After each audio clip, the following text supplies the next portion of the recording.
نحمده ونصلي على رسوله الكريم أما بعد فأعوذ بالله من الشيطان الرجيم بسم الله الرحمن الرحيم قل هل يستوي الذين يعلمون والذين لا يعلمون صدق الله العظيم.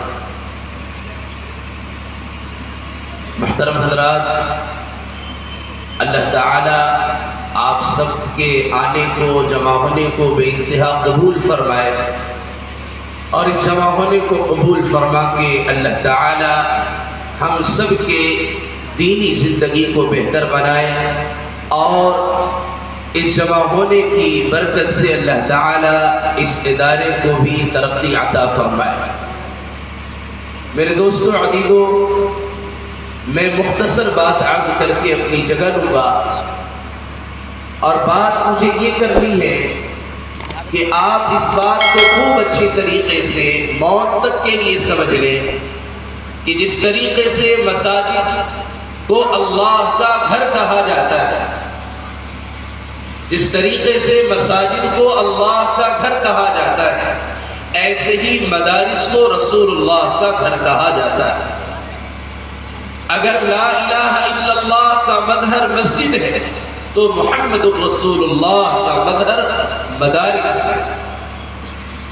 حضور اکرم صلی اللہ علیہ وسلم جب مکۃ المکرمہ میں تھے تو آپ صلی اللہ علیہ وسلم نے تعلیمی، تبلیغی، تربیتی، خانقاہی نظام کے لیے دار ارقم کو متعین فرمایا تھا، اور آپ صلی اللہ علیہ وسلم دار ارقم سے تعلیمی، تبلیغی اور دین کی محنتوں کے خانقاہی یہ ساری ترکیبیں قائم کیا کرتے تھے۔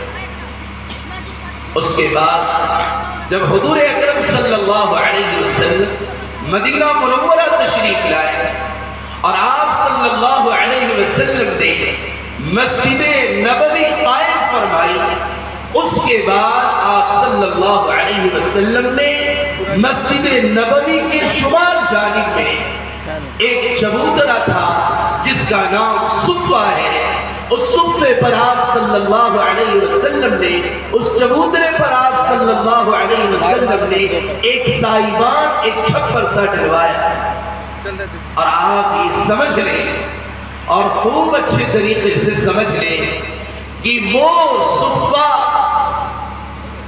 چبوترا ہی ساری دنیا کے مدارس کی بنیاد ہے۔ سارے عالم میں جتنے بھی مدارس آباد ہیں، سارے عالم کے مدارس کی بنیاد وہ صفہ چبوترا ہے، جس پر پڑھنے والے صحابہ کرام رضوان اللہ علیہم اجمعین کی جماعت تھی۔ آپ صحابہ طلبہ کی حیثیت سے اس مدرسے میں پڑھتے تھے، اور حضور اکرم صلی اللہ علیہ وسلم استاد کی حیثیت سے اس مدرسے میں پڑھاتے تھے۔ وہ دنیا کا سب سے پہلا اور سب سے بڑا مدرسہ ہے۔ اس مدرسے سے رئیس المحدثین بھی فارغ ہوئے جن کا نام ابو ہریرہ رضی اللہ عنہ ہے۔ اس مدرسے سے رئیس المفسرین بھی فارغ ہوئے جن کا نام حضرت عبداللہ بن مسعود رضی اللہ عنہ ہے۔ اس مدرسے سے رئیس القراء حضرت ابی بن کعب رضی اللہ عنہ بھی فارغ ہوئے۔ بڑے بڑے صحابہ اس مدرسے سے فارغ ہوئے، بڑے بڑے مفتی اس مدرسے سے فارغ ہوئے، اور وہاں سے یہ نظام چلا ہے۔ اور وہ نظام یوں ہی نہیں ہے، بلکہ آپ اس بات کو جانتے ہیں کہ پہلی وحی جو جناب محمد رسول اللہ صلی اللہ علیہ وسلم پر کی گئی وہ اقرأ باسم ربک الذی خلق تھی، اور پھر اللہ تعالی نے دوسری جگہ قرآن میں ایک جگہ فرمایا وَيُعَلِّمُهُمُ الْكِتَابَ وَالْحِكْمَةَ وَيُزَكِّيهِمْ إِنَّكَ أَنْتَ الْعَزِيزُ الْحَكِيمُ۔ یہ صفہ چبوترا، یہ دنیا کا پہلا مدرسہ، یہ اسی باب کی فصل ہے، یہی سے یہ نظام چلا ہے۔ اس لیے یاد رکھیں، یہ مدارس کو آپ صرف یہ نہ سمجھیں کہ یہ پتھر کی دیواریں ہیں اور یہاں پڑھانے والے ہیں اور پڑھنے والے ہیں۔ خدا پاک کی قسم، یہ مدارس روئے زمین پر دین کے قلعے ہیں۔ جس دن یہ مدارس بند ہو گئے اور